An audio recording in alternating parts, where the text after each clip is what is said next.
You want to read that headline? I want to hear how you read it, Will. Ubisoft. How dare you? Go ahead. And Take-Two are also blocking game sales in Russia, following EA Games, CD Projekt Red, Activision Blizzard, and Epic Games. It's heating up, man. We saw Microsoft's like, oh, you can't buy our hardware anymore. But then we were imagining, well, what about games? Because the hardware is already out there. Yeah. Ubisoft and Take-Two suspending game sales.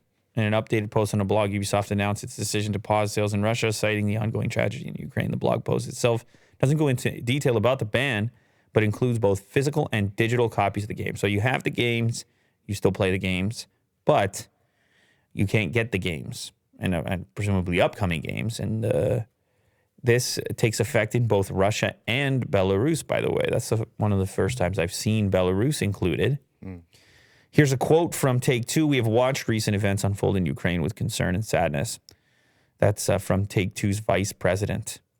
After significant consideration, last week we decided to stop new sales, installations, and marketing support across all our labels in Russia and Belarus at this time. By the way, you have EA games in there with FIFA and NHL. I have to assume those would be big titles in Russia. So those are halted. And virtual currencies are completely halted inside of those games. No more V-Bucks. Activision Blizzard suspended new sales of and in games. So you can't buy things in game. And Epic Games also a part of that. So they don't want to be contributing they don't want to be a part of any kind of revenue generation or... They're like, okay, you have the game, play the game, but any new revenue, no thank you. It is interesting because entertainment, especially games, are more on the citizen side. So they're being punished. For sure. You know? Well, it's any way that pressure can be applied. It's been, it's very complicated philosophically, right? Yeah. It's like now you got regular people suffering who maybe have nothing to do with this, probably definitely have nothing to do with this in many cases.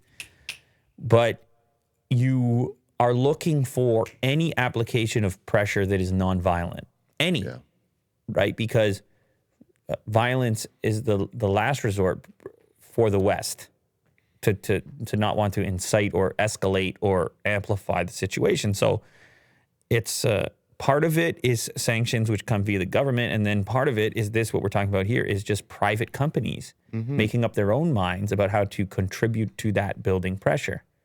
And, you know, you assume that if enough people get touched, right, via this variety of developments, it's going to be one thing that causes you to now be pissed off with what's going on. Like maybe for Mo, it's McDonald's. For you, it's Ubisoft. For the next guy, it's Apple or whoever else has announced. And if it's enough contributions, now it's tough because for a lot of these companies, Russia represents a small amount of their revenue. And it's hard for us to know how popular these things are in Russia because of the fact that we're far removed. And all these companies are like enormous here.